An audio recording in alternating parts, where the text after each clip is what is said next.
বিমানবন্দরের নীরবতা ভাঙল বিকট শব্দ। তেল আবিবের বেন গুরিয়ন বিমানবন্দর। হাজার হাজার ইসরায়েলের ব্যস্ততা, প্লেনের গর্জন আর জীবনের কোলাহল সেখানে নিত্যদিনের চিত্র। কিন্তু হঠাৎই সেই কোলাহল থেমে গেল। আকাশের বুকে শোনা গেল এক দানবীয় শব্দ, যা শব্দের চেয়েও দ্রুত গতিতে ছুটে আসছিল। এক মুহূর্তের মধ্যেই সতর্কতা সাইরেন বেজে উঠল। বিমানবন্দরের শান্ত পরিবেশ মুহূর্তেই পরিণত হলো আতঙ্কের প্রান্তরে। হাজার হাজার মানুষ নিরাপদ আশ্রয়ের দিকে পাগলের মতো ছুটে চলল। যে ক্ষেপণাস্ত্রটি এই ভয়াবহতা সৃষ্টি করেছে তার নাম প্যালেস্টাইন-2। এটি একটি হাইপারসনিক ব্যালিস্টিক ক্ষেপণাস্ত্র, আর এর পেছনের কারিগর হলো ইয়েমেনি সশস্ত্র বাহিনী। যে সময় পুরো আরব বিশ্ব ফিলিস্তিনিদের ওপর চলা ইসরায়েলি হামলার মুখে নিশ্চুপ, তখন শুধুমাত্র এই ইয়েমেনিরাই ফিলিস্তিনিদের প্রতি সংহতি জানিয়ে একের পর এক হামলা চালিয়ে যাচ্ছে। কিন্তু কেন তারা এত দূর থেকে ইসরায়েলে আঘাত হানছে, আর কিভাবে তাদের হাতে এলো এমন বিধ্বংসী অস্ত্র? ইরানের হাতের পুতুল নাকি ফিলিস্তিনের বন্ধু? অনেকেই মনে করেন ইয়েমেনি সশস্ত্র বাহিনী ইরানের হাতের পুতুল মাত্র। পশ্চিমা গণমাধ্যমের তথ্য অনুযায়ী এই অত্যাধুনিক ক্ষেপণাস্ত্র তৈরির অর্থ ও কারিগরি সহায়তা সবই এসেছে ইরান থেকে। এই ক্ষেপণাস্ত্রের নকশা ইরানের ফতে 110 মডেলের ক্ষেপণাস্ত্রের আদলে তৈরি করা হয়েছে। ইয়েমেনি সামরিক বাহিনীর মুখপাত্র ব্রিগেডিয়ার ইয়াহিয়া সারি একটি ভিডিও বার্তায় গর্বের সঙ্গে এই হামলার কথা ঘোষণা করেছেন। তিনি বলেছেন, এই ক্ষেপণাস্ত্রের পাল্লা 2150 কিলোমিটার এবং একটি 500 কেজির ওয়ারহেড বহন করতে সক্ষম। এর সর্বোচ্চ গতিবেগ 16 মাখ পর্যন্ত হতে পারে, অর্থাৎ শব্দের গতি 16 গুণ। এই হামলার পেছনের প্রেক্ষাপটটি আরও গভীর। 2023 সালের 7 অক্টোবর ফিলিস্তিনি সশস্ত্র সংগঠন হামাস ইসরায়েলের দক্ষিণাঞ্চলে আকস্মিক হামলা চালিয়েছিল। সেই হামলায় 1200 জন ইসরায়েলি নিহত হন এবং 251 জনকে জিম্মি করা হয়। এর প্রতিশোধে ইসরায়েল গাজায় নির্বিচারে হামলা শুরু করে, যা এখনও চলছে। এই 2 বছরের বেশি সময় ধরে চলা হামলায় 60,000-এরও বেশি ফিলিস্তিনি নিহত হয়েছেন, যাদের অধিকাংশই নারী ও শিশু। যখন সমগ্র বিশ্বের নেতারা এই ভয়াবহতার নিন্দা জানালেও কোনো কার্যকর পদক্ষেপ নিচ্ছেন না, তখন হুথিরাই একমাত্র শক্তি যারা প্রতিনিয়ত ফিলিস্তিনিদের পক্ষে দাঁড়িয়ে ইসরায়েলের ওপর হামলা চালিয়ে যাচ্ছে। তারা এই হামলাকে ফিলিস্তিনিদের প্রতি তাদের সংহতি এবং সমর্থন হিসেবে দেখছে। কিন্তু আসল প্রশ্ন হলো, এই সংহতি কি কেবল মানবিক, নাকি এর পেছনে রয়েছে আরও বড় রাজনৈতিক উদ্দেশ্য? মধ্যপ্রাচ্যের নতুন খেলা। ইয়েমেনি সশস্ত্র বাহিনীর এই হামলা মধ্যপ্রাচ্যের রাজনৈতিক সমীকরণকে আরও জটিল করে তুলেছে। একদিকে ইসরায়েল হামাসের যুদ্ধ, অন্যদিকে ইরানের প্রক্সি যুদ্ধ। ইয়েমেনি সশস্ত্র বাহিনী সরাসরি ইরান থেকে আর্থিক ও সামরিক সহায়তা পেলেও তারা নিজেদের স্বাধীন সত্তা হিসেবে প্রমাণ করতে চাইছে। তাদের এই হামলা প্রমাণ করে যে তারা কেবল ইয়েমেনের অভ্যন্তরীণ সংকটে সীমাবদ্ধ নয়, বরং সমগ্র মধ্যপ্রাচ্যের রাজনীতিতে একটি গুরুত্বপূর্ণ ভূমিকা পালন করতে চাইছে। প্যালেস্টাইন-2 ক্ষেপণাস্ত্রের সফল উৎক্ষেপণ তাদের সামরিক সক্ষমতার এক নতুন দিক উন্মোচন করেছে। এর ফলে ইসরায়েল এবং তার মিত্রদের ওপর চাপ আরও বেড়েছে। এখন দেখার বিষয়, এই নতুন রাজনৈতিক খেলায় পরবর্তী চালটি কে দেয়।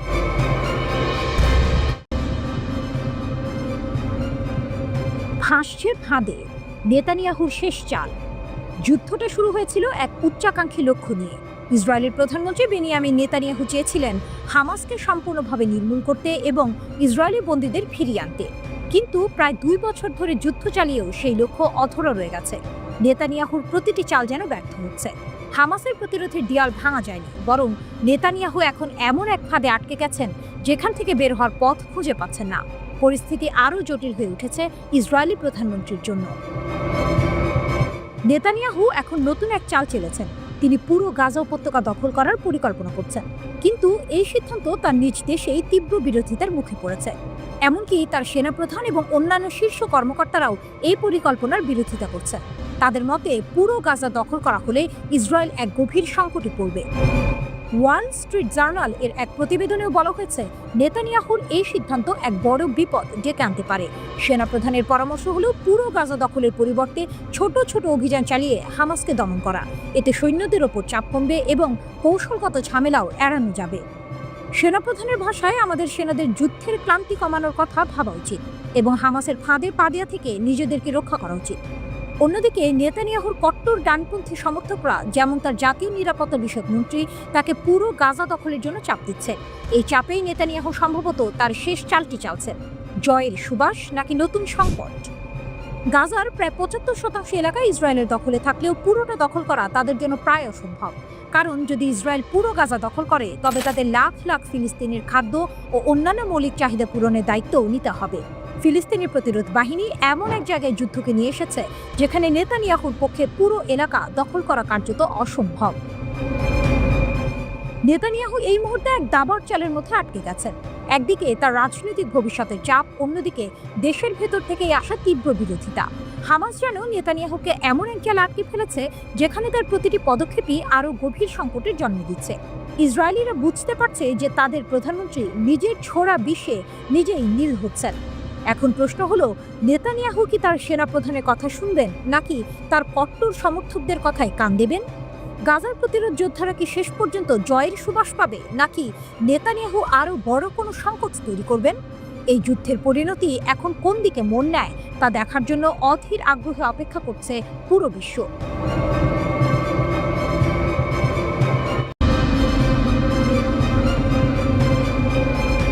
হামাসের অস্ত্র ছাড়ব না ঘোষণা, নতুন মন নিচ্ছে গাজার যুদ্ধ। গাজার আকাশে এখনো বারুদের গন্ধ। ইসরায়েলি বাহিনীর অবিরাম হামলা আর ফিলিস্তিনিদের প্রতিরোধের লড়াইয়ে গোটা উপত্যকা এখন ধ্বংসস্তূপে পরিণত হয়েছে। কিন্তু এই ধ্বংসের মাঝে হঠাৎ এক নতুন মোড় নিল মধ্যপ্রাচ্যের এই দীর্ঘস্থায়ী সংঘাত। ফিলিস্তিনের স্বাধীনতাকামী সংগঠন হামাস একটি বিস্ফোরক ঘোষণা দিয়েছে, যা যুদ্ধবিরতির সমস্ত আশাকেই যেন এক নিমিষে ভেঙে দিয়েছে। যতদিন না একটি স্বাধীন ফিলিস্তিন রাষ্ট্র প্রতিষ্ঠা হচ্ছে ততদিন আমরা অস্ত্র ত্যাগ করব না। হামাসের এই কড়া বার্তা যেন ইসরায়েলের মুখে সরাসরি চ্যালেঞ্জ ছুড়ে দিল। কারণ চলমান যুদ্ধ শেষ করতে ইসরায়েলের প্রধান শর্তগুলোর মধ্যে একটি হলো হামাসের নিরস্ত্রীকরণ। কিন্তু হামাস তাদের এই ঘোষণার মাধ্যমে স্পষ্ট জানিয়ে দিল তারা নিজেদের অস্ত্রশস্ত্র নামিয়ে রাখার কোনো ইচ্ছা রাখে না। এই ঘোষণা এমন এক সময় এলো যখন কাতারের দোহায় ইসরায়েল এবং হামাসের মধ্যে এক পরোক্ষ যুদ্ধবিরতি আলোচনা ভেস্তে গেছে। 60 দিনের যুদ্ধবিরতি এবং জিম্মিদের মুক্তির জন্য একটি চুক্তি হওয়ার কথা ছিল, কিন্তু সেই আলোচনা কোনো সমাধানে পৌঁছাতে পারেনি। মধ্যস্থতাকারী দেশগুলো যেমন কাতার ও মিশর, ফ্রান্স ও সৌদি আরবের একটি যৌথ ঘোষণাকে সমর্থন করেছিল, যেখানে বলা হয়েছিল যে হামাসকে তাদের অস্ত্র পশ্চিমা সমর্থিত ফিলিস্তিনি কর্তৃপক্ষের হাতে তুলে দিতে হবে। কিন্তু হামাসের সাম্প্রতিক বিবৃতি সেই সমস্ত প্রচেষ্টাকেই যেন নস্যাৎ করে দিল। হামাসের এই অবস্থানকে অনেক বিশ্লেষক বলছেন এটি তাদের নিজস্ব অস্তিত্ব রক্ষার লড়াই। 2007 সাল থেকে গাজা উপত্যকা নিয়ন্ত্রণ করে আসছে হামাস। চলমান যুদ্ধে ইসরায়েলের ব্যাপক হামলায় সামরিকভাবে তারা ক্ষতিগ্রস্ত হলেও তাদের প্রতিরোধ ক্ষমতা এখনো অক্ষুণ্ণ। হামাস মনে করে তাদের সশস্ত্র প্রতিরোধী ফিলিস্তিনি জনগণের শেষ ভরসা এবং ইসরায়েলের আগ্রাসন থেকে নিজেদের রক্ষা করার একমাত্র উপায়। তারা তাদের বিবৃতিতে বলেছে, জেরুজালেমকে রাজধানী করে একটি স্বাধীন, পুরোপুরি সার্বভৌম ফিলিস্তিন রাষ্ট্র প্রতিষ্ঠিত না হওয়া পর্যন্ত সশস্ত্র প্রতিরোধের অধিকার ত্যাগ করা হবে না। অন্যদিকে ইসরায়েলের প্রধানমন্ত্রী বেনিয়ামিন নেতানিয়াহু এই পরিস্থিতির জন্য হামাসকেই দায়ী করেছেন। তিনি বারবার বলেছেন, কোনো ভবিষ্যৎ স্বাধীন ফিলিস্তিনি রাষ্ট্র ইসরায়েলকে ধ্বংস করার একটি প্ল্যাটফর্ম হতে পারে। তাই ফিলিস্তিনি অঞ্চলগুলোর নিরাপত্তা নিয়ন্ত্রণ ইসরায়েলের হাতেই থাকতে হবে। তার মতে হামাসকে নিরস্ত্র করা ছাড়া এই যুদ্ধ শেষ করার কোনো উপায় নেই। এই টানাপোড়েনের মধ্যে বিশ্ব জুড়ে এক নতুন রাজনৈতিক প্রেক্ষাপট তৈরি হয়েছে। গাজায় ইসরায়েলের হামলার ভয়াবহতা দেখে ফ্রান্স, যুক্তরাজ্য এবং কানাডার মতো দেশগুলো ফিলিস্তিন রাষ্ট্রকে স্বীকৃতি দেওয়ার কথা ভাবছে। নেতানিয়াহু এই পদক্ষেপের সমালোচনা করে বলেছেন, এটি হামাসের কাজের জন্য এক প্রকার পুরস্কার হবে। এই সংঘাতের শুরু হয়েছিল 2023 সালের 7 অক্টোবর। সেদিন হামাসের নেতৃত্বে এক নজিরবিহীন হামলায় প্রায় 1200 ইসরায়েলি নিহত হয় এবং 251 জনকে জিম্মি করা হয়। এর জবাবে ইসরায়েল গাজায় ভয়াবহ হামলা শুরু করে, যা এখন 22 মাস ধরে চলছে। এই হামলায় 60,000-এরও বেশি ফিলিস্তিনি নিহত হয়েছে এবং গাজা এখন এক ধ্বংসস্তূপে পরিণত হয়েছে। দুই পক্ষের সর্বশেষ আলোচনা ভেস্তে যাওয়ার পর তারা একে অপরের ওপর দোষারোপ করছে।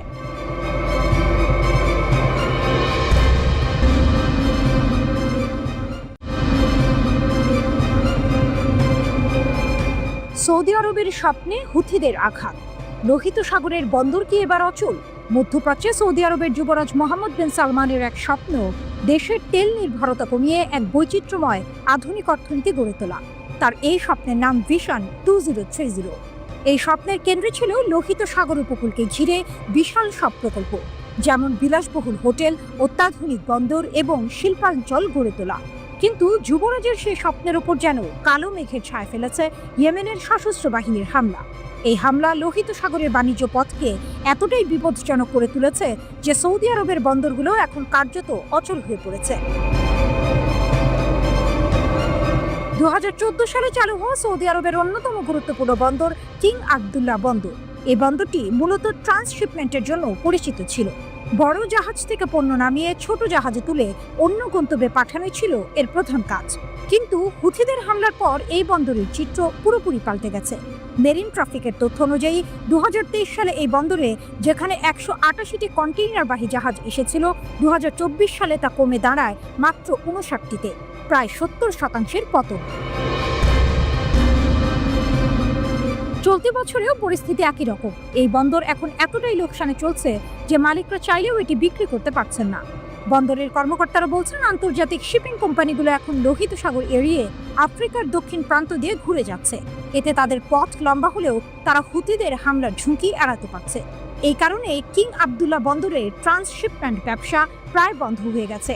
সৌদি আরবের অন্য একটি গুরুত্বপূর্ণ বন্দর জেদ্দা ইসলামিক বন্দর এর অবস্থাও খুব একটা ভালো নয়। সেখানেও জাহাজ চলাচল কমেছে, যদিও কিং আবদুল্লাহ বন্দরের মতো এতটা তীব্র প্রভাব পড়েনি। এর কারণ হলো জেদ্দা বন্দর মূলত সৌদি আরবের পশ্চিমাঞ্চলের জন্য আমদানি পণ্যের প্রবেশপথ, তাই ট্রান্সশিপমেন্টের ওপর এর নির্ভরতা কম। কিন্তু পরিস্থিতি এমন যে এশিয়া থেকে আসা অনেক কন্টেইনারবাহী জাহাজ এখন সৌদি আরবের পূর্ব উপকূলের দাম্মামের কিং আব্দুল আজিজ বন্দরে ভিড়ছে।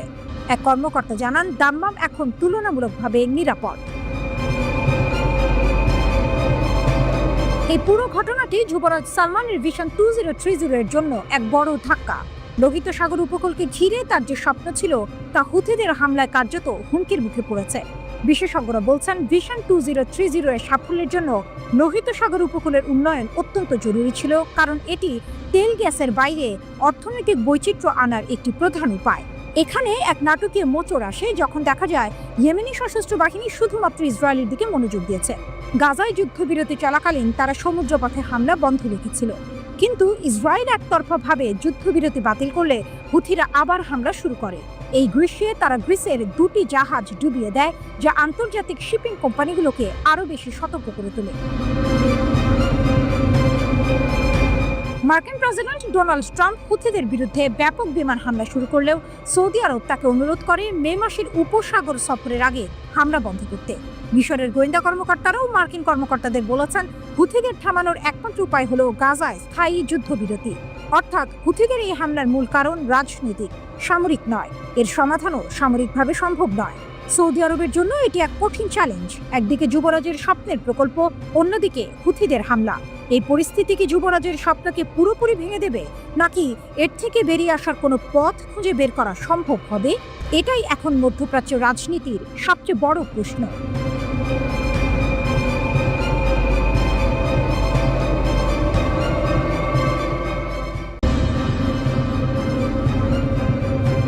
গাজার আকাশে আজ কালো মেঘের ঘনঘটা। 2023 সালের 7 অক্টোবর থেকে শুরু হওয়া যুদ্ধের দামামা এখনো থামেনি। ইসরায়েলের লাগাতার আগ্রাসনে একসময়ের সবুজ উপত্যকা আজ মৃত্যুপুরীতে পরিণত হয়েছে। শিশুদের খেলার মাঠ, ফসলের ক্ষেত, ঘরবাড়ি সবই এখন ধ্বংসস্তূপের নিচে চাপা পড়ে আছে। শুধু বোমার শব্দ আর গুলির আওয়াজ নয়, এই উপত্যকায় শোনা যায় নীরব দুর্ভিক্ষের করুণ আর্তনাদ। প্রতিদিন অনাহারে মৃত্যুর কোলে ঢলে পড়ছে শত শত শিশু, নারী ও পুরুষ। লাশের মিছিল দীর্ঘ থেকে দীর্ঘতর হচ্ছে। এই মানবিক বিপর্যয় সারা বিশ্বে এক গভীর ক্ষত তৈরি করেছে। এই অন্ধকার সময়ে একটি আশার আলো দেখা যাচ্ছে। ইউরোপের দেশগুলো একের পর এক ফিলিস্তিনকে একটি স্বাধীন রাষ্ট্র হিসেবে স্বীকৃতি দেওয়ার কথা ভাবছে। এই মানবিক উদ্যোগকে স্বাগত জানিয়েছেন তুরস্কের প্রেসিডেন্ট রিসেপ তাইয়েপ এরদোয়ান। তিনি এই পদক্ষেপকে মানবিকতার এক নতুন দিগন্ত বলে উল্লেখ করেছেন। মধ্যপ্রাচ্যের সংবাদ মাধ্যম মিডল ইস্ট আই এর সূত্র অনুযায়ী এরদোয়ান বিশেষ করে ফ্রান্স এবং ব্রিটেনের ভূয়সী প্রশংসা করেছেন। তিনি বলেন, ফ্রান্স ও ব্রিটেনের এই মানবিক প্রতিক্রিয়াগুলো অত্যন্ত মূল্যবান। ফিলিস্তিনি রাষ্ট্রের স্বীকৃতির জন্য নেওয়া প্রতিটি পদক্ষেপকে আমরা সাধুবাদ জানাই। এই সংকটময় পরিস্থিতিতে এমন সাহসী পদক্ষেপ আন্তর্জাতিক মহলে এক নতুন বার্তা দিচ্ছে। এই চরম নৃশংসতার মুখে কোনো দেশ চুপ করে থাকতে পারে না, যেখানে ক্ষুধার্ত শিশুদের মৃত্যু হচ্ছে এবং খাবারের খোঁজে থাকা নিরীহ মানুষগুলোকে গুলি করে হত্যা করা হচ্ছে। এসব কথা বলতে গিয়ে তুরস্কের প্রেসিডেন্ট এরদোয়ানের কণ্ঠে ছিল গভীর হতাশা। তিনি বলেন, শিশুদের কান্না, মায়েদের আর্তনাদ আর মানুষের অসহায়ত্ব দেখেও কিভাবে আমরা নীরব থাকতে পারি। তিনি মানবতা বিরোধী দেশগুলোর কাছে আহ্বান জানিয়েছেন যেন ইসরায়েলকে আন্তর্জাতিক জবাবদিহিতার কাঠগড়ায় দাঁড় করানো হয়। এরদোয়ানের এই আহ্বান যেন একটি সুর হয়ে বেজে উঠেছে। ফ্রান্স সহ অন্তত 15টি পশ্চিমা দেশ ফিলিস্তিনকে স্বাধীন রাষ্ট্র হিসেবে স্বীকৃতি দেওয়ার আহ্বান জানিয়েছে। তাদের আহ্বানে সাড়া দিয়ে অন্য দেশগুলো ইতিবাচক মনোভাব দেখাচ্ছে। এই মানবিক স্রোত ফিলিস্তিনিদের মনে নতুন করে আশার সঞ্চার করছে। হয়তো এই সম্মিলিত পদক্ষেপই গাজার শান্তির সূর্যোদয় ঘটাতে পারবে। এই উদ্যোগগুলো শুধু ফিলিস্তিনিদের জন্য নয়, এটি সমগ্র মানবজাতির জন্য একটি বড় বার্তা। এই বার্তা হলো, যতই অন্ধকার আসুক না কেন, শেষ পর্যন্ত মানবতাই জয়ী হবে। জর্ডান, সংযুক্ত আরব আমিরাত, স্পেন, জার্মানি ও ফ্রান্স গাজার বিমান থেকে সাহায্য ফেলেছে। দেশগুলোর মধ্যে প্রথমবারের মতো স্পেন, জার্মানি ও ফ্রান্স গাজা উপত্যকায় আকাশ থেকে মানবিক সাহায্য বিতরণ করল। দ্য টাইমস অফ ইসরায়েল স্থানীয় সূত্রের বরাতে এই তথ্য প্রকাশ করে। তাদের প্রতিবেদনে সংযুক্ত করা ফুটেজে মধ্য গাজার উপর দিয়ে বিমান থেকে সাহায্য পাঠানোর দৃশ্য দেখা গেছে।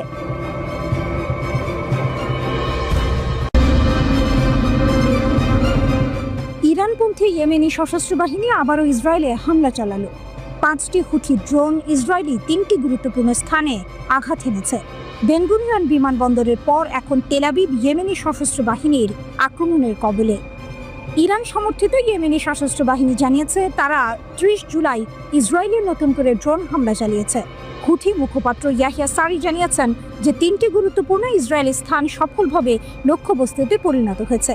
সারি দাবি করেছেন যে নতুন অভিযানে 5টি ড্রোন ব্যবহার করা হয়েছে, যা ইসরায়েলের ভেতরে লক্ষ্যবস্তুতে আঘাত করেছে। ইয়েমেনি সশস্ত্র বাহিনী তেল আবিব, আসকালান এবং আল নাকাব মরুভূমিতে ইসরায়েলি লক্ষ্যবস্তুতে আঘাত করেছে। প্রথম অভিযানে 2টি ড্রোন দিয়ে অধিকৃত শহর ইয়াফা বা তেল আবিবের একটি সংবেদনশীল স্থান লক্ষ্যবস্তু করা হয়েছে। দ্বিতীয় অভিযানে 2টি ড্রোন দিয়ে অধিকৃত শহর আসকালানের একটি সামরিক স্থান লক্ষ্যবস্তু করা হয়েছে। তৃতীয় অভিযানে একটি মাত্র ড্রোন দিয়ে অধিকৃত আল নাকাবের একটি সামরিক অবস্থানকে টার্গেট করা হয়েছে। এদিকে ইসরায়েলি সেনাবাহিনী জানিয়েছে ইয়েমেন থেকে ছোড়া একটি ড্রোন তারা সফলভাবে ভূপাতিত করেছে। ইয়েমেনি সশস্ত্র বাহিনীর মুখপাত্র ইয়াহিয়া সারি এই হামলাগুলিকে নিপীড়িত ফিলিস্তিনি জনগণ এবং তাদের সাহসী যোদ্ধাদের জন্য বিজয় বলে অভিহিত করেছেন। সারি আরব ও ইসলামী দেশগুলির দৃষ্টি আকর্ষণ করেছেন। সারি তাদের গাজার প্রতি ধর্মীয়, নৈতিক এবং মানবিক কর্তব্য পালনের আহ্বান জানিয়েছেন। তিনি গাজায় ইসরায়েলি যুদ্ধ প্রত্যাখ্যান এবং যুদ্ধবিরতির দাবিতে আগামী দিনে গণবিক্ষোভের আহ্বান জানিয়েছেন। সারি ঘোষণা করেছেন যে গাজা যুদ্ধ শেষ না হওয়া এবং অবরোধ প্রত্যাহার না হওয়া পর্যন্ত আক্রমণ অব্যাহত থাকবে। এর আগে 29 জুলাই ইয়েমেনি সশস্ত্র বাহিনী ইসরায়েলকে লক্ষ্য করে একটি হাইপারসনিক ক্ষেপণাস্ত্র নিক্ষেপ করার দাবি করেছে। তারা ইসরায়েলের বেন গুরিয়ন আন্তর্জাতিক বিমানবন্দরে আঘাত হানার দাবিও করেছে। ব্রিগেডিয়ার জেনারেল ইয়াহিয়া সারি একটি প্যালেস্টাইন 2 ক্ষেপণাস্ত্র ব্যবহারের বিষয়টি নিশ্চিত করেছেন। এই হামলা লক্ষ লক্ষ মানুষের মধ্যে আতঙ্কের সৃষ্টি করেছে এবং ইসরায়েলি বিমানবন্দরের কার্যক্রম ব্যাহত করেছে। হাইপারসনিক ক্ষেপণাস্ত্র শব্দের গতির 5 গুণের বেশি বেগে চলতে পারে। এমন গতিবেগ ও গতিপথের পরিবর্তন সক্ষমতার কারণে এটি বিশ্বের আধুনিক প্রতিরক্ষা ব্যবস্থার জন্য বিশাল চ্যালেঞ্জ হয়ে দাঁড়ায়। এই হামলায় ইসরায়েলের আয়রন ডোম কার্যত অকার্যকর প্রমাণিত হয়েছে দাবি ইয়েমেনি সশস্ত্র বাহিনীর। ইয়েমেনের জ্বালায় ইসরায়েলের সরকারের ঘুম উড়ে গেছে। একের পর এক ড্রোন আর মিসাইল হামলা চালিয়ে ইসরায়েলকে অস্থির করে রেখেছে ইয়েমেনি সশস্ত্র বাহিনী। ইয়েমেনি বাহিনী ইসরায়েলের বিরুদ্ধে তাদের সামরিক অভিযানের নতুন ধাপ শুরু করার ঘোষণা দিয়েছে। তারা জানিয়েছে এখন থেকে যেসব জাহাজ ইসরায়েলি বন্দর ব্যবহার করে সেসব কোম্পানির মালিকানাধীন জাহাজগুলোকেও তাদের সম্প্রসারিত নৌ অবরোধের আওতায় আনা হবে।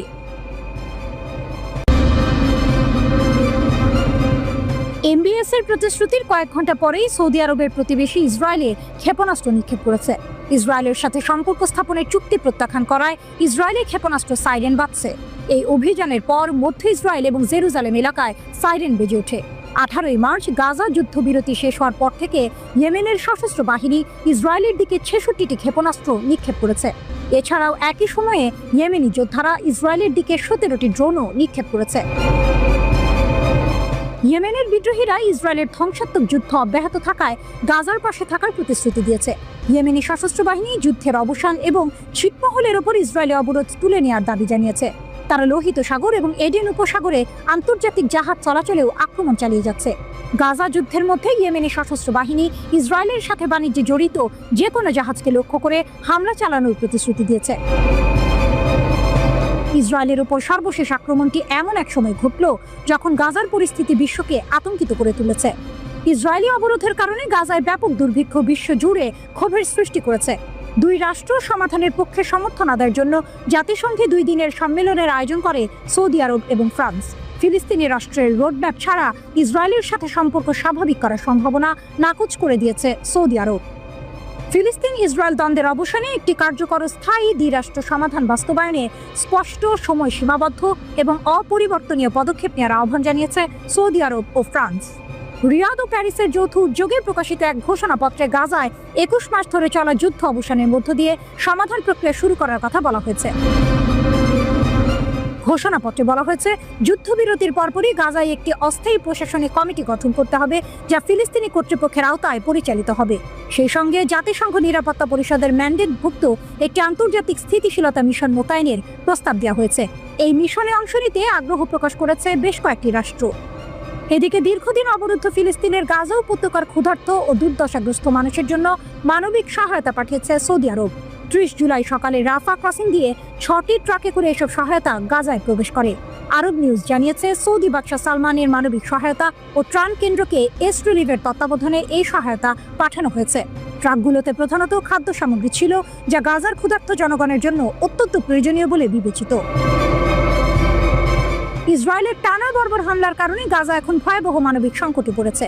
সেখানে বহু মানুষ খাদ্য, চিকিৎসা ও নিরাপত্তাহীনতার মধ্যে দিন পার করছেন। আন্তর্জাতিক মহলের চাপের মুখে সম্প্রতি সীমিত আকারে গাজায় ত্রাণবাহী ট্রাক প্রবেশের অনুমতি দিচ্ছে ইসরায়েল। তবে সেসব সহায়তা বিপুল চাহিদার তুলনায় খুবই কম। 2023 সালের 7 অক্টোবর থেকে দখলদার ইসরায়েলের বর্বর অভিযান শুরু হয় গাজায়। এখন পর্যন্ত ওই হামলায় 60,000-এর বেশি মানুষ নিহত হয়েছেন এবং আহত হয়েছেন প্রায় 1.5 লাখ। হামাসের সামরিক শাখা আল কাসাম ব্রিগেড গাজা উপত্যকায় ইসরায়েলি প্রতিরক্ষা বাহিনী আইডিএফ-এর উপর একাধিক হামলার দাবি করেছে, যার ভিডিও ফুটেজও তারা প্রকাশ করেছে। এই হামলায় 3টি আইডিএফ সামরিক বাহনে আঘাত হানা হয়েছে বলে দাবি করা হয়েছে। ভিডিওতে দেখা যাচ্ছে বিস্ফোরকের আঘাতে আইডিএফ-এর সৈন্যরা ক্ষতিগ্রস্ত হচ্ছে এবং তাদের সরিয়ে নেওয়ার জন্য হেলিকপ্টার দ্রুত ঘটনাস্থলে ছুটে আসছে। হামাস জানিয়েছে, উত্তর থেকে দক্ষিণ পর্যন্ত গাজার বিভিন্ন স্থানে তারা বিস্ফোরক ব্যবহার করে আইডিএফ সৈন্যদের উপর হামলা চালিয়েছে। আল কাসাম ব্রিগেডের পক্ষ থেকে প্রকাশিত এক বিবৃতিতে এই হামলার বিস্তারিত বিবরণ দেওয়া হয়েছে। তাদের দাবি অনুযায়ী খান ইউনিসের পূর্বে অবস্থিত আবাসন আল কাবিরা এলাকায় আইডিএফ সৈন্যদের উপর আক্রমণ করা হয়। হামাসের যোদ্ধারা গেরিলা অ্যাকশন বিস্ফোরক ডিভাইস ব্যবহার করে 2টি ইসরায়েলি সৈন্যবাহী বাহনকে লক্ষ্য করে হামলা চালায়। একই সাথে তৃতীয় একটি ট্রুপ ক্যারিয়ারে আল ইয়াসিন 105 শেল দিয়ে আক্রমণ করা হয়। হামাসের প্রকাশ করে একটি ভিডিওতে দেখা গেছে, গাজার সংঘাতপূর্ণ এলাকায় একটি বুলডোজার দিয়ে ক্ষতিগ্রস্ত একটি আইডিএফ বাহনকে মাটি চাপা দেওয়া হচ্ছে। আল কাসাম ব্রিগেড আরও দাবি করেছে, হামলার পর ইসরায়েলি সৈন্যদের উদ্ধারের জন্য একটি আইডিএফ হেলিকপ্টার পাঠানো হয়েছিল। হামাসের পক্ষ থেকে দাবি করা হয়, এই হামলায় বেশ কয়েকজন ইসরায়েলি সৈন্য নিহত এবং আহত হয়েছে। এর একদিন আগে আইডিএফ নিজেদের পক্ষ থেকে সর্বশেষ গাজা যুদ্ধে 2 সৈন্যের মৃত্যুর খবর নিশ্চিত করে। নিহত 2 সৈন্য হলেন ক্যাপ্টেন আমির সাদ এবং সার্জেন্ট ইনন নুরিল ভানা। যদিও হামাসের পক্ষ থেকে আরও বেশি হতাহতের দাবি করা হয়েছে, তবে যুদ্ধক্ষেত্রের সর্বশেষ এই ঘটনায় প্রকৃত হতাহতের সংখ্যা কত তা এখনো পরিষ্কার নয়। জুলাই মাসের মধ্যে গাজা যুদ্ধে মোট 18 জন ইসরায়েলি সৈন্য নিহত হয়েছে বলে খবর পাওয়া গেছে। এটি গাজায় চলমান সংঘাতের তীব্রতা এবং 2 পক্ষের মধ্যকার মুখোমুখি লড়াইয়ের চিত্র তুলে ধরে। এই ধরনের হামলা ও হতাহতের ঘটনা প্রমাণ করে যে গাজা উপত্যকায় এখনও সংঘাত থেমে নেই এবং তা আরও জটিল রূপ নিচ্ছে। এদিকে ইসরায়েলের প্রধানমন্ত্রী বেনিয়ামিন নেতানিয়াহু বলেছেন, গাজায় কেউ অনাহারে নেই। তার দাবি, গাজায় অনাহারে রাখার কোনো নীতি আমাদের নেই এবং গাজায় কেউ না খেয়েও নেই। যুদ্ধ চলার পুরো সময় আমরা সেখানে মানবিক সহায়তা প্রবেশ করতে দিয়েছি, না হলে গাজায় এখন কোনো মানুষই থাকতো না। তবে গাজায় কেউ অনাহারে না থাকার নেতানিয়াহুর এই দাবির সঙ্গে একমত হতে পারেননি যুক্তরাষ্ট্রের প্রেসিডেন্ট ডোনাল্ড ট্রাম্প। ওদিকে রুশ প্রেসিডেন্ট ভ্লাদিমির পুতিন ও ইসরায়েলের প্রধানমন্ত্রী বেনিয়ামিন নেতানিয়াহু 28 এপ্রিল একটি ফোন আলাপে মধ্যপ্রাচ্যের চলমান সংকট, বিশেষ করে সিরিয়া ও ইরান ইসরায়েল উত্তেজনার নানা বিষয়ে আলোচনা করেছেন বলে জানিয়েছে ক্রেমলিন। ক্রেমলিনের বিবৃতিতে বলা হয়েছে, সিরিয়ার পরিস্থিতি, আঞ্চলিক স্থিতিশীলতা এবং ইরানের সঙ্গে সাম্প্রতিক সংঘর্ষ নিয়েই মূলত দুই নেতা কথা বলেন। পুতিন জোর দিয়ে বলেন, সিরিয়ার ঐক্য, সার্বভৌমত্ব ও ভূখণ্ডগত অখণ্ডতা রক্ষা করা অত্যন্ত জরুরি। রাশিয়া এই অঞ্চলে শান্তিপূর্ণ সমাধানের পক্ষে এবং ইসরায়েল ইরান দ্বন্দ্ব নিরসনে মধ্যস্থতা করতে প্রস্তুত বলে জানান পুতিন। তিনি বলেন, ইরানি পরমাণু কর্মসূচিকে কেন্দ্র করে উদ্ভূত উত্তেজনা কমিয়ে আনার জন্য আমরা সম্ভাব্য সব ধরনের সহযোগিতা করতে প্রস্তুত। মধ্যপ্রাচ্য জুড়ে উত্তেজনা, ইসরায়েল হামাস যুদ্ধ এখনো থামেনি। ইসরায়েল ইরান যুদ্ধে রেশও রয়ে গেছে। এরই মধ্যে এক নতুন সংঘাতের সম্ভাবনা দানা বাঁধছে ইরান এবং ইউরোপীয় ইউনিয়নের মধ্যে। নিষেধাজ্ঞার স্ন্যাপব্যাক নিয়ে ইউরোপের হুমকি যেন বারুদের স্তূপের উপর এক স্ফুলিঙ্গ। ইরানের পররাষ্ট্র মন্ত্রণালয়ের মুখপাত্র ইসমাইল বাঘাইয়ের কণ্ঠ ছিল স্পষ্ট। জাতিসংঘের নিষেধাজ্ঞা পুনর্বহালের জন্য যুক্তরাজ্য, ফ্রান্স এবং জার্মানির প্রচেষ্টা সরাসরি প্রত্যাখ্যান করেছেন তিনি। এমন কোনো অধিকারের অস্তিত্ব নেই এবং আমরা এই ইস্যুর মূল বিরোধিতা করি। তিনি জোর দিয়ে বলেছেন, আমরা তাদের কাছে আমাদের অবস্থান জানিয়েছি। 2015 সালের পারমাণবিক চুক্তির পক্ষ হয়েও এই 3 ইউরোপীয় দেশ স্ন্যাপব্যাক প্রক্রিয়া সক্রিয় করার চেষ্টা করছে। কিন্তু বাঘাইয়ের যুক্তি জোরালো। গত জুনে ইসরায়েল ও মার্কিন যুক্তরাষ্ট্রের সঙ্গে ইরানের যুদ্ধে তাদের সমর্থন চুক্তির অধীনে তাদের অধিকার বাতিল করে দিয়েছে। ইউরোপের আহ্বান ছিল ইরানের ক্ষেপণাস্ত্র কর্মসূচি এবং আঞ্চলিক প্রভাব নিয়ে আলোচনার। বাঘাই তা সরাসরি প্রত্যাখ্যান করেছেন। আমাদের প্রতিরক্ষা ক্ষমতা নিয়ে একেবারেই কোনো আলোচনা হবে না, তিনি স্পষ্ট করে দিয়েছেন। তার কথায় এটা সকলের কাছে স্পষ্ট যে আমাদের নিজেদের বিজ্ঞানীদের দ্বারা বিকশিত ক্ষমতাই আমাদের আত্মরক্ষায় সাহায্য করতে পারে এবং এই বিষয়ে কোনো আলোচনা হবে না। এখানেই আসল টুইস্ট। ইরানের প্রতিরক্ষা সক্ষমতা তাদের নিজস্ব বিজ্ঞানীদের তৈরি, যা তাদের শক্তির মূল উৎস। সাম্প্রতিক ইসরায়েলি আমেরিকান যুদ্ধে ইরানের সফল প্রতিরক্ষা তাদের এই অস্ত্রের গুরুত্ব আরও একবার প্রমাণ করেছে। ইরান বিশ্বাস করে তাদের নিরাপত্তা তাদের নিজেদের হাতে, তাই প্রতিরক্ষা নিয়ে কোনো আপোষ নয়। বাঘাই আরও সতর্ক করেছেন যে ইরানের বিরুদ্ধে স্ন্যাপব্যাক ব্যবহার করা হলে তার যথাযথ প্রতিক্রিয়া জানানো হবে। এমনকি ইরানের সংসদ পারমাণবিক অস্ত্র বিস্তার রোধ চুক্তি এনপিটি থেকে প্রত্যাহারের হুমকিও দিয়েছে। ইউরেনিয়াম সমৃদ্ধকরণ সহ আমাদের বৈধ অধিকার থেকে বঞ্চিত থাকাকালীন আমাদের সদস্যপদ অব্যাহত থাকতে পারে না। বাঘাইয়ের এই কড়া বার্তা বিশ্বের সামনে ইরানের অবস্থান পরিষ্কার করে দিয়েছে। ইরান তাদের পারমাণবিক অধিকার থেকে এক চুলও সরতে রাজি নয়। তবে আন্তর্জাতিক আণবিক শক্তি সংস্থা IAEA এর সাথে সহযোগিতার বিষয়ে ইরান নমনীয়। বাঘাই জানিয়েছেন, উত্তেজনা সত্ত্বেও তেহরান চুক্তি রক্ষার জন্য একটি পক্ষ এবং একটি নতুন প্রোটোকল তৈরির পরিকল্পনা করছে। গাজায় চলমান ইসরায়েলি যুদ্ধকে বাঘাই সবচেয়ে গুরুত্বপূর্ণ আন্তর্জাতিক এবং আঞ্চলিক উদ্বেগ বলে অভিহিত করেছেন। ইসরায়েলের সামরিক আগ্রাসন এবং অনাহার ও তৃষ্ণাকে যুদ্ধের অস্ত্র হিসেবে ব্যবহারের নিন্দা করেছেন তিনি। এই গণহত্যা মোকাবিলায় ইরান আঞ্চলিক অংশীদার এবং ইসলামিক সহযোগিতা সংস্থার সাথে একটি জরুরি বৈঠকের জন্য কাজ করছে। ফ্রান্সের ফিলিস্তিনকে একটি রাষ্ট্র হিসেবে স্বীকৃতি দেওয়ার পরিকল্পনা নিয়েও বাঘাই তীব্র সমালোচনা করেছেন। তার মতে 60,000 নিরীহ মানুষ নিহত হয়েছে এবং গাজা বসবাসের অযোগ্য হয়ে পড়েছে। আপনি একই সাথে ফিলিস্তিন রাষ্ট্রকে স্বীকৃতি দেওয়ার দাবি করার সাথে সাথে একটি রাষ্ট্র প্রতিষ্ঠার জন্য প্রয়োজনীয় সমস্ত শর্ত ধ্বংস করছেন। তার এই বক্তব্য পশ্চিমা দেশগুলোর ভণ্ডামিকে স্পষ্ট করে তুলেছে। ইসরায়েলে ইয়েমেনি সশস্ত্র বাহিনীর হামলা অব্যাহত।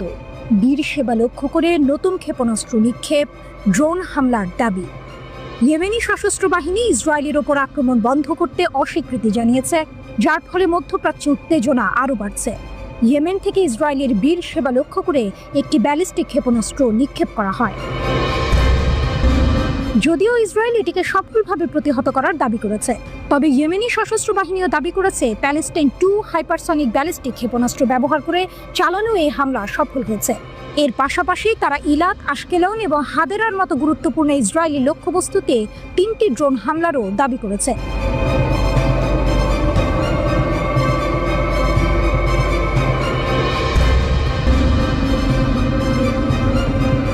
ইয়েমেনি সশস্ত্র বাহিনী এই হামলা এমন এক সময় ঘটল যখন ইসরায়েলি বিমান বাহিনী সম্প্রতি ইয়েমেনের হোদেইদা বন্দরে হুথিদের সামরিক অবকাঠামোতে হামলা চালিয়েছে। আইডিএফ জানিয়েছে এই হামলা ছিল ইয়েমেনে ইসরায়েলের 13তম আক্রমণ, যা প্রায় 1800 কিলোমিটার দূর থেকে পরিচালিত হয়েছে।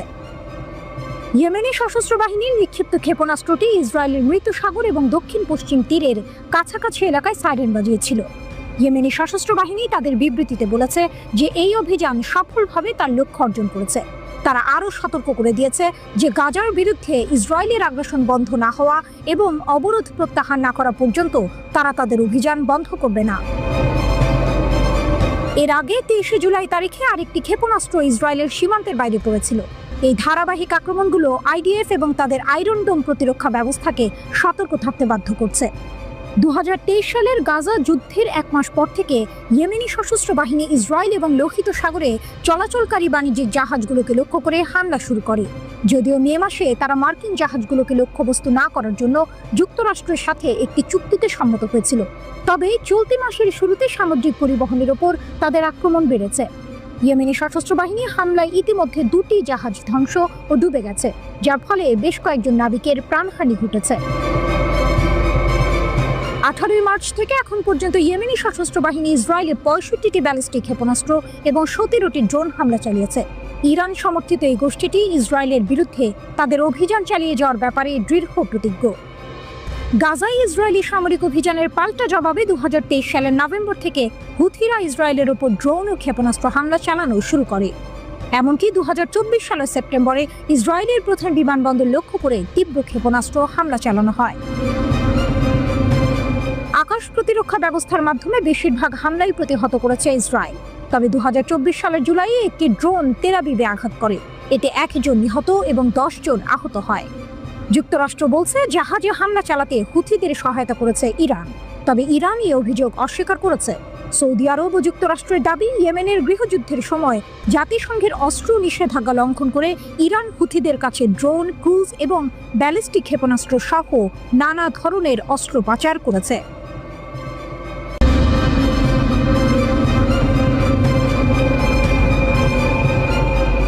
দক্ষিণ গাজা উপত্যকায় চলমান সংঘাতে ইসরায়েলি দখলদার বাহিনী আইওএফ এর হতাহতের ঘটনা বেড়েই চলেছে।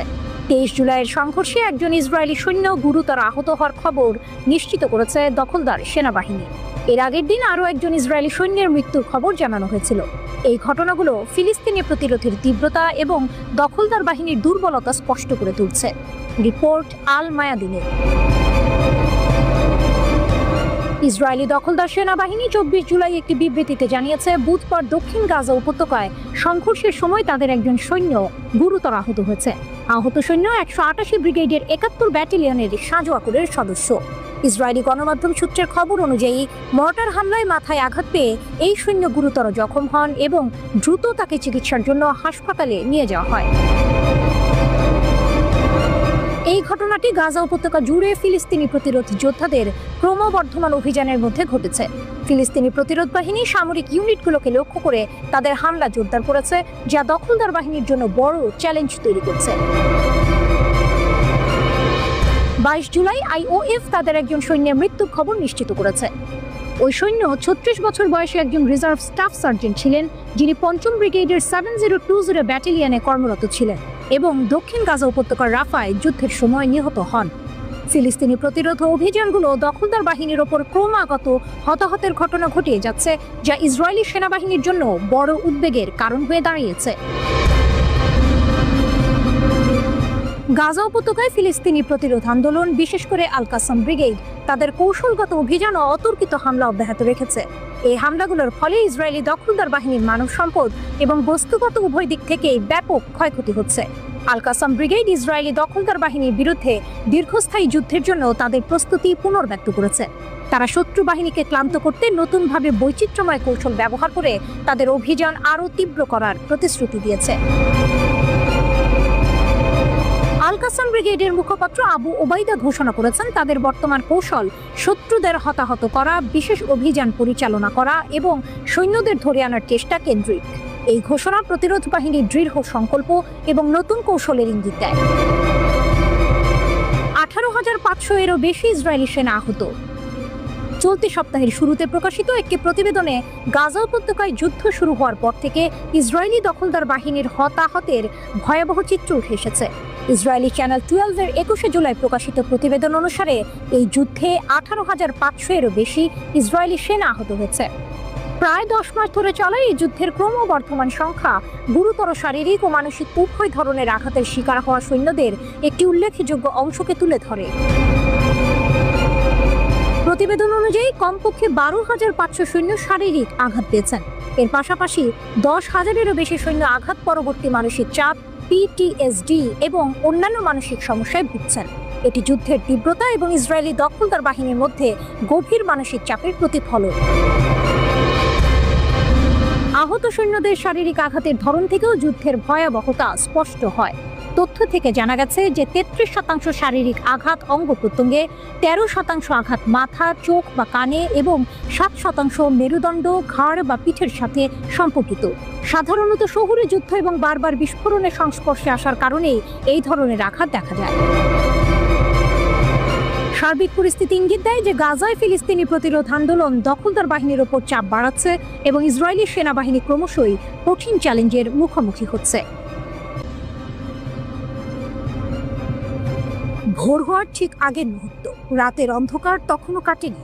আকাশে শুক তারা মিটিমিটি জ্বলছে, কিন্তু পারস্য উপসাগরের আকাশে তখন বারুদের গন্ধ। ইসরায়েলের আগ্রাসন ইরানের বুকে আঘাত হেনেছে। এ যেন এক বিনা উস্কানির হামলা। শান্ত পারমাণবিক স্থাপনাগুলো লক্ষ্য করে চালানো এই আক্রমণ কোনো সাধারণ ঘটনা নয়, এ ছিল ইচ্ছাকৃত আগ্রাসন। কিন্তু ইরান তারা চুপ করে বসে থাকেনি, জবাব ছিল দাঁত ভাঙা। ইরানের পররাষ্ট্রমন্ত্রী আব্বাস আরাকচি চীনের CGTN চ্যানেলে যখন কথা বলেছেন, তার কণ্ঠে স্পষ্ট দৃঢ়তা। যুদ্ধ কখনো আমাদের পছন্দ ছিল না, তিনি বলছেন, কিন্তু যদি এটি আমাদের উপর চাপিয়ে দেওয়া হয় তবে আমরা পুরোপুরি প্রস্তুত। ভাবুন তো, এক শান্ত কূটনীতিবিদ যার কাজ আলোচনার টেবিলে বসা, তার মুখ থেকে এমন কথা। এর মানে কি? ইরান কি তাহলে যুদ্ধের জন্য তৈরি?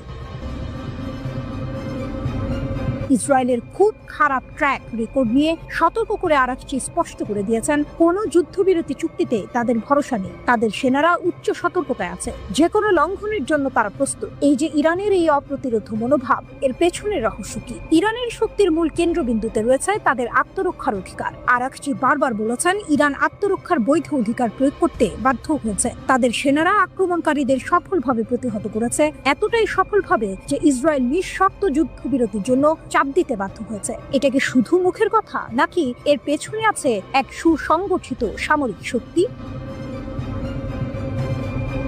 পারমাণবিক আলোচনার প্রসঙ্গে আরাকচি জোর দিয়েছেন রাজনৈতিক ইচ্ছার উপর। ইরান একটি ভারসাম্যপূর্ণ জয় জয় সমাধান চায়। তাদের পারমাণবিক কর্মসূচি যে সম্পূর্ণ শান্তিপূর্ণ সে বিষয়ে তারা অনড়। 2015 সালের PF+1 গ্রুপের সাথে হওয়া পারমাণবিক চুক্তি এর প্রমাণ। এই চুক্তির ফলে স্বচ্ছতা নিশ্চিত হয়েছে এবং ইরানের পারমাণবিক কর্মসূচি অসামরিক উদ্দেশ্যে সীমাবদ্ধ রয়েছে। ইরান এই চুক্তিকে সম্মান করে চলেছে। কিন্তু বর্তমান উত্তেজনার কারণ কি? আরাকচি স্পষ্টতই বলেছেন, মার্কিন যুক্তরাষ্ট্রের একতরফাভাবে চুক্তি থেকে প্রত্যাহারে বর্তমান সংকটের মূল। এ যেন এক পুরনো ক্ষত যা নতুন করে দগ্ধ হয়ে উঠেছে। কূটনৈতিক সমাধানের পথই একমাত্র উপায় বলে তিনি জোর দিয়েছেন। তবে শর্ত একটাই, অপর পক্ষকে তাদের সামরিক এজেন্ডা ত্যাগ করতে হবে এবং ক্ষতির ক্ষতিপূরণ দিতে হবে। আর শান্তিপূর্ণ পারমাণবিক স্থাপনায় হামলার পরিণতি, সেগুলো হবে ভয়াবহ পরিবেশগত দুর্যোগ, যা হবে তীব্র ও অমার্জনীয়। এই উত্তেজনার মধ্যেই ইরান আঞ্চলিক মিত্রদের দিকে হাত বাড়িয়েছে। সাংহাই সহযোগিতা সংস্থা SCO এর সদস্য দেশগুলো, বিশেষ করে চীনের সমর্থনের জন্য আরাকচি কৃতজ্ঞতা প্রকাশ করেছেন। চীনের প্রেসিডেন্ট শি জিনপিং এর সঙ্গে তার দ্বিপাক্ষিক বৈঠক এবং আসন্ন SCO শীর্ষ সম্মেলনে ব্যাপক রাজনৈতিক সমর্থনের আশা ইঙ্গিত দেয় যে ইরান শুধু সামরিক শক্তিতেই নয়, কূটনৈতিক ময়দানেও নিজেদের অবস্থান সুসংহত করতে বদ্ধপরিকর। SCO ইরানকে সমর্থন করে আগ্রাসনকে ইরানের সার্বভৌমত্বের লঙ্ঘন এবং আঞ্চলিক ও আন্তর্জাতিক নিরাপত্তার জন্য হুমকি হিসেবে চিহ্নিত করেছে। এটা ইরানের জন্য এক বিরাট কূটনৈতিক জয়।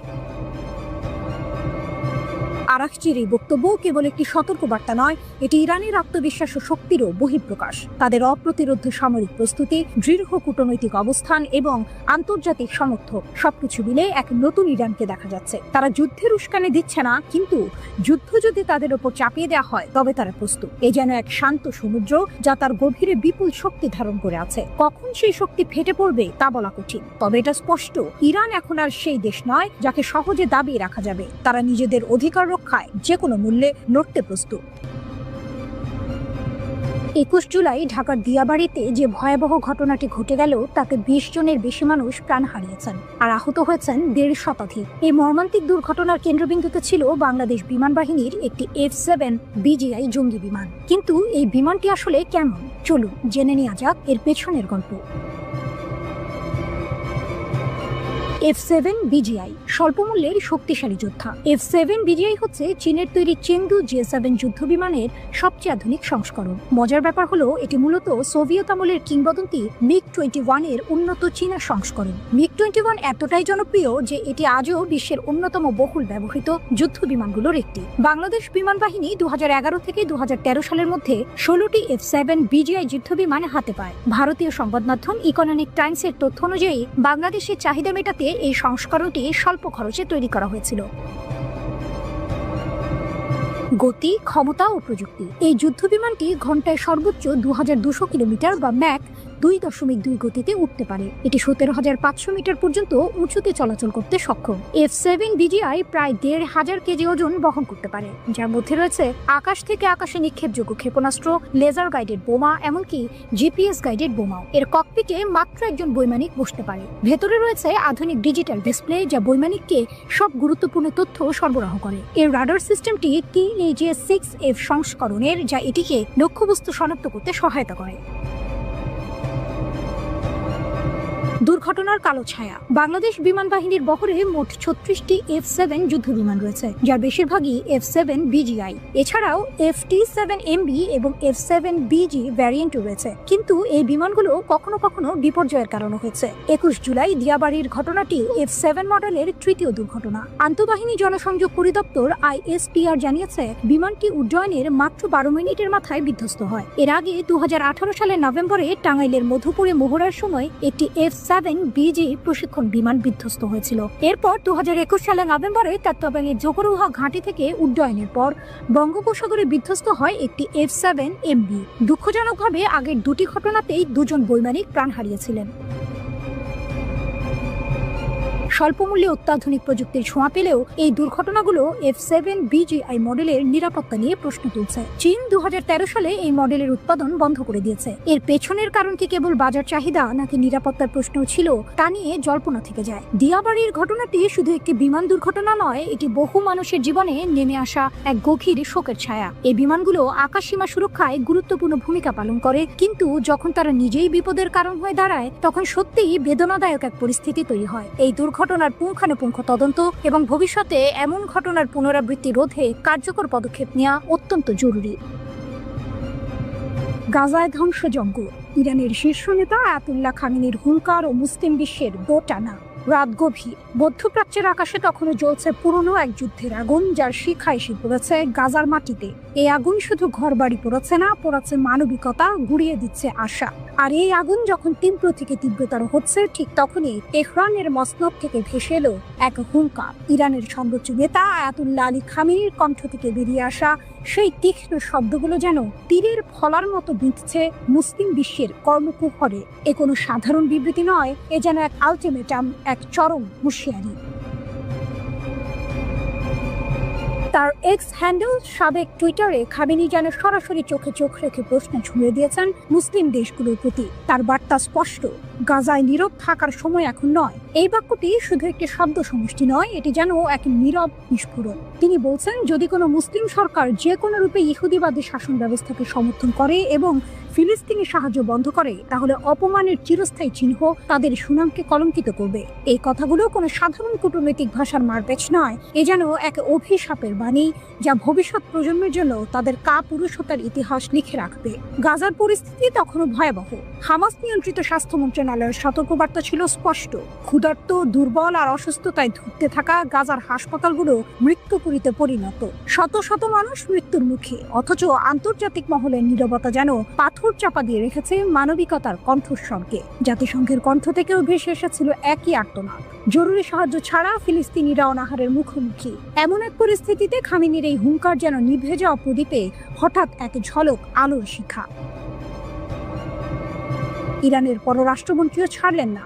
ইসরায়েলের বিরুদ্ধে সরাসরি অনাহার চাপিয়ে দেওয়ার অভিযোগ তুললেন। তিনি এমনকি সাহায্য বিতরণ স্থানগুলোকে মৃত্যুর ফাঁদ হিসেবে আখ্যায়িত করে এর জন্য যুক্তরাষ্ট্র ও ইসরায়েল উভয়কেই দায়ী করলেন। আরাকচি শুধু অভিযোগ করেই থামলেন না, তুরস্কের পররাষ্ট্রমন্ত্রী হাকাম ফিদানের সঙ্গে কথা বলে গাজায় গণহত্যা এবং ইসরায়েলি আগ্রাসন মোকাবিলায় জরুরি OIC শীর্ষ সম্মেলনের আহ্বান জানালেন। তার এই পদক্ষেপ যেন মুসলিম বিশ্বের মধ্যে এক নতুন করে জোট বাঁধার ইঙ্গিত। এ যেন এক নীরব প্রস্তুতি, যা হয়তো গাজায় রক্তক্ষয় বন্ধ করার জন্য নতুন কোনো আন্দোলনের জন্ম দেবে।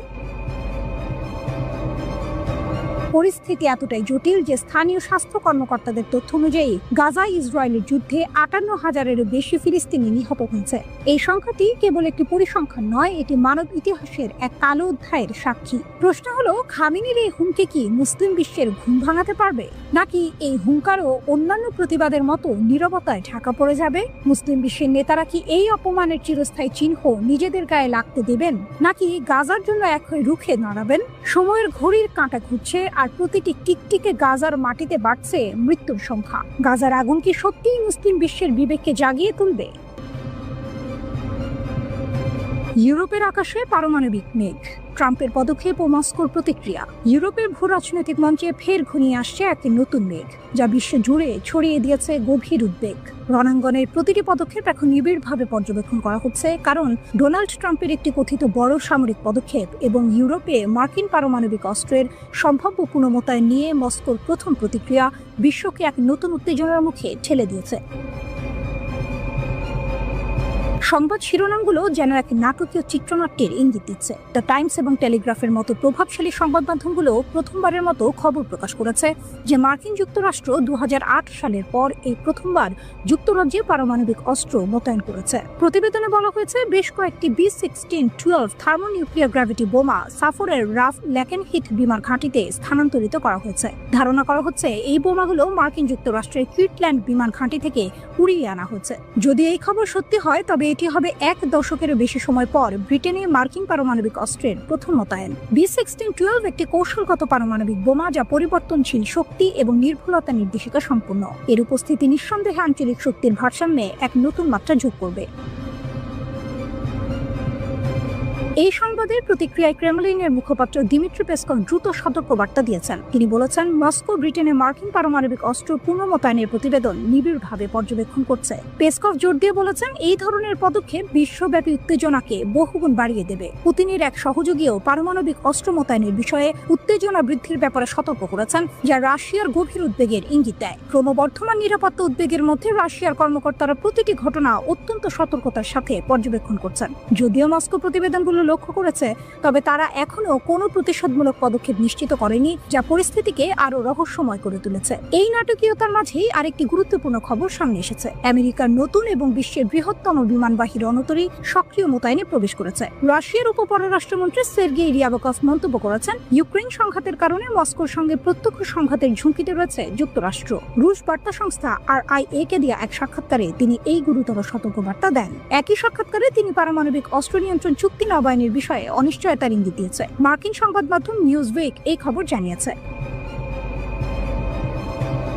রাশিয়া এবং যুক্তরাষ্ট্রের মধ্যে যে পারমাণবিক অস্ত্র নিয়ন্ত্রণ চুক্তি রয়েছে, তার মেয়াদ 2026 সালে শেষ হবে। এই চুক্তির অধীনে 2022 সালের নভেম্বরে পারমাণবিক স্থাপনা পরিদর্শনের কার্যক্রম স্থগিত করা হয়েছিল। রিয়াবকভকে এই পরিদর্শনের বিষয়ে প্রশ্ন করা হলে তিনি বলেন, এই চুক্তির মূল লক্ষ্য ছিল দ্বিপক্ষীয় অবস্থা এবং নিরাপত্তা নীতির ভিত্তিতে কৌশলগত সম্পর্ক জোরদার করা। তবে তিনি অভিযোগ করেন যে মার্কিন পদক্ষেপের কারণে এই নীতিগুলো লঙ্ঘিত হয়েছে। রিয়াবকভ আরও বলেছেন, ওয়াশিংটনের রুশ বিরোধী অবস্থানের কারণে রাশিয়া এবং যুক্তরাষ্ট্রের সম্পর্ক অচল অবস্থায় পৌঁছে গেছে। ইউক্রেনকে মার্কিন আব্রামস ট্যাঙ্ক সরবরাহের সিদ্ধান্তকে চরম ধ্বংসাত্মক পদক্ষেপ হিসেবে উল্লেখ করেছেন তিনি। তার মতে, এতে করে যুদ্ধের উত্তেজনা আরও তীব্র হবে।